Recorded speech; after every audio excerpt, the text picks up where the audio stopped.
Ladies and gentlemen, boys and girls, welcome back to Worship Drumming. This is a channel where I teach some of the most popular worship songs on the drums, and I also do drum lessons based around a worship context. Today's video, we are doing Spirit Move by Bethel, which was a viewer request by Ian Baker. This is actually sent like a really long time ago, but I'm just now getting back into tutorial mode, and I really like this song, and so I'm going to go ahead and do this one. So I'm going to put the camera behind me, and we'll break it down and go through this.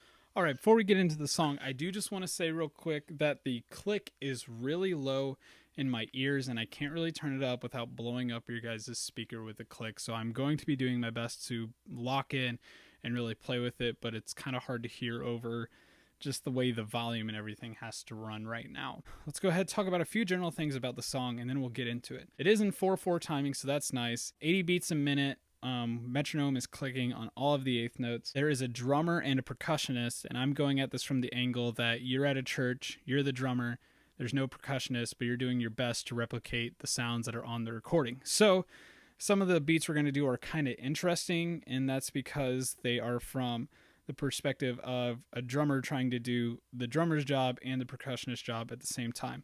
Not really super hard, but you will need to sit down and practice them a little bit. I'd say about an hour on some of them. That's plenty of time, and you'll be able to get them. Let's go ahead and talk about how this song is going to start and where the drums and everything are going to come in at. So starting off, song starts with a verse, and it's just basically got an ambient pad over it, or just however you guys are going to do it at your church. And then everything comes in after that first verse. So if you have Ableton or something, don't worry about when you're coming in. You'll get that cue track as when to crash in and start playing. If you're at a church like I used to go to and there's no click track, you're going to really need to communicate on when everything is coming in, because on the album the last words of the song of the verse are "so come," and then kind of in the middle of the word "come" is whenever they all crash in. So it's just kind of a weird spot since it's not at the beginning of that word, but it's just something you're going to be able to talk about with your band and get it right. Let's talk about the beat that we're playing, because it starts and then it goes directly into an instrumental.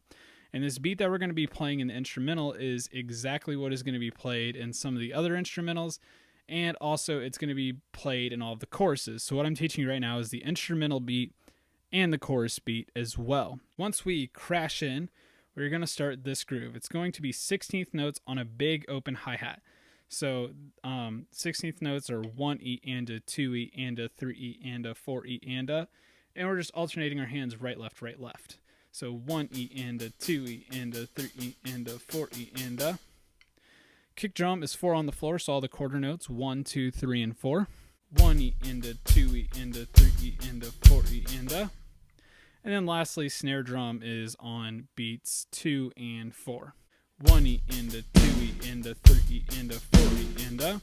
Let's go ahead and show you what that would sound like with the metronome.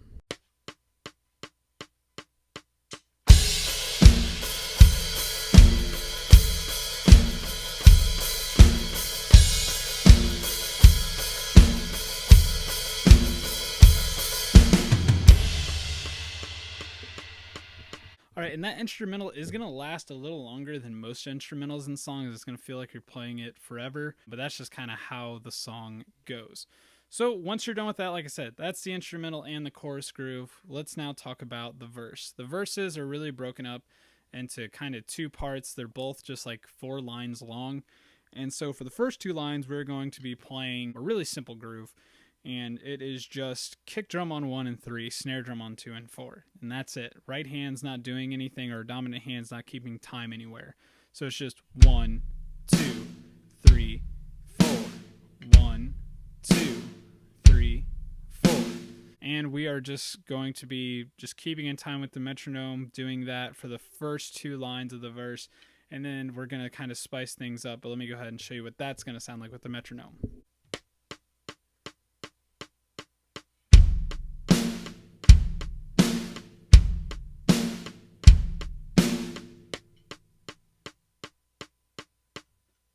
The next 2 lines of the verse, we are going to really spice some things up here with playing this really fun pattern that I enjoy doing.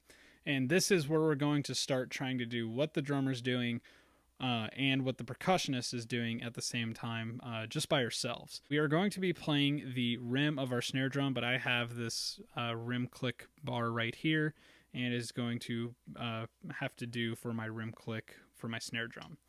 So the pattern is, I'll play it for you real quick, and then I'll break it down.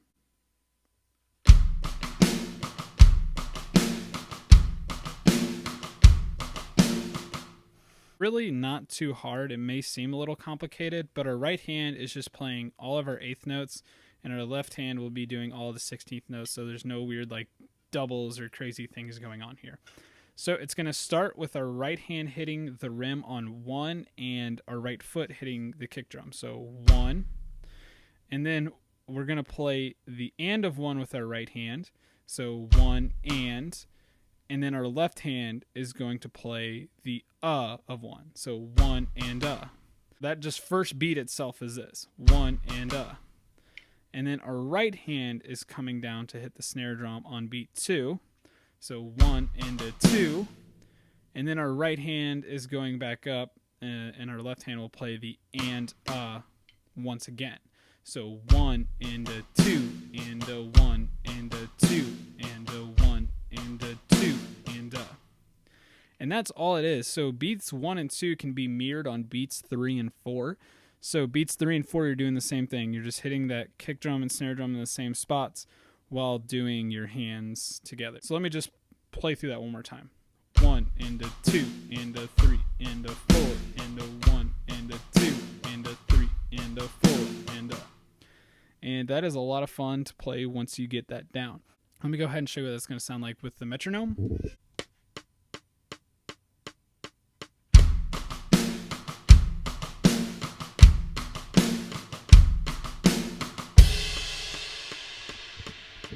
And once you have that down, that's going to really help us out with the pre-chorus, because the pre-chorus is the exact same thing. Now in the song, there are 2 pre-choruses. The pre-chorus, what we're doing is we're taking our hand off the rim click here, and we're going to move it up to the hi-hats, and we're going to play a closed hat. So it's the same thing, just on a closed hi-hat. So it'll sound like this.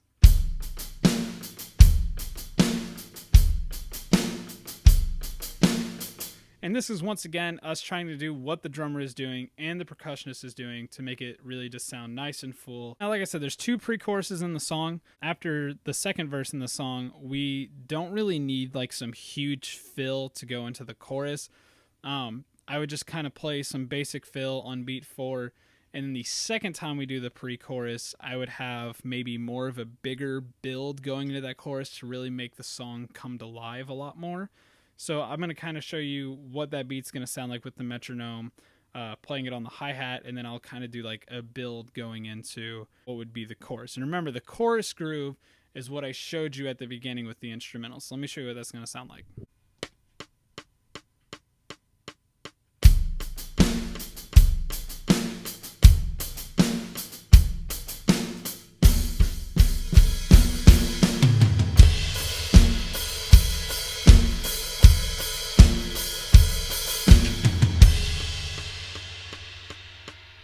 That's kind of what all that would sound like together. Now, I guess the last thing we have to talk about is the bridge. It's kind of weird talking about the bridge as the last thing.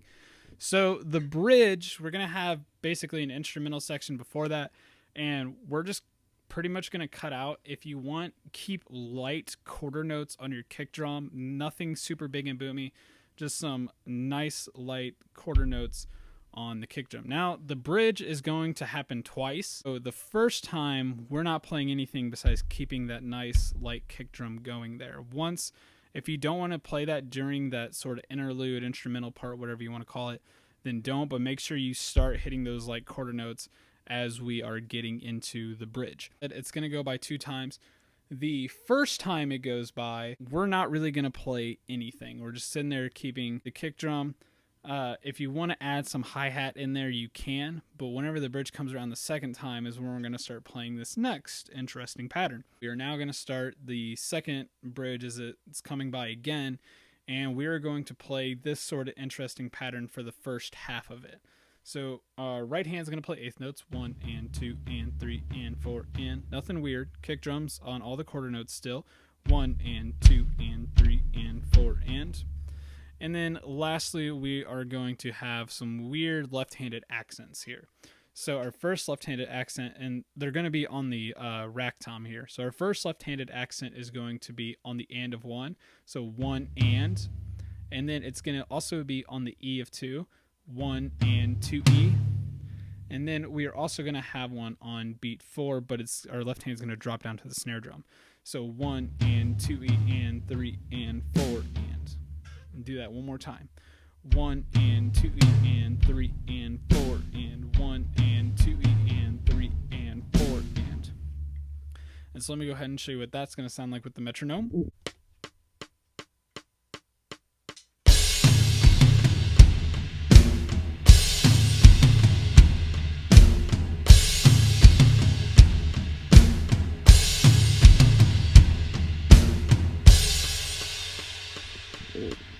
After that, we have basically just finishing out the bridge. We're going to start an eighth note build. So that's going to be between both our hands are playing eighth notes. Our right hand's going to come up here to the right cymbal and play a big washy right cymbal with eighth notes.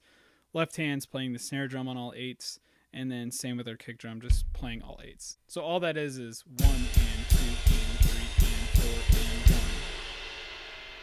And then now as you kind of get to the end of that, you can feel where you're going to start playing 16th notes at. I wouldn't play 16th note kicks. I would keep that at 8th notes, and I would just double my hands up to 16th notes. So my hands will just be playing 8th notes, so 1 and 2 and 3 and 4. And then they double to 16th, 1E and a 2E and a 3E and a 4E and a chorus. And then the chorus is just what I showed you at the beginning of this video. Once you play that last chorus, you are done with the song. So let me show you what that's going to sound like real quick with a click.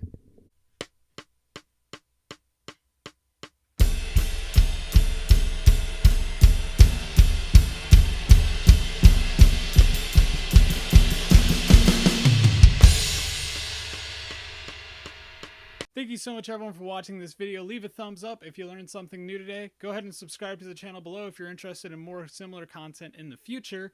And leave any suggestions or questions that you have below in the comments. Thank you so much. I hope you guys have an awesome day, and I'll see you in the next video.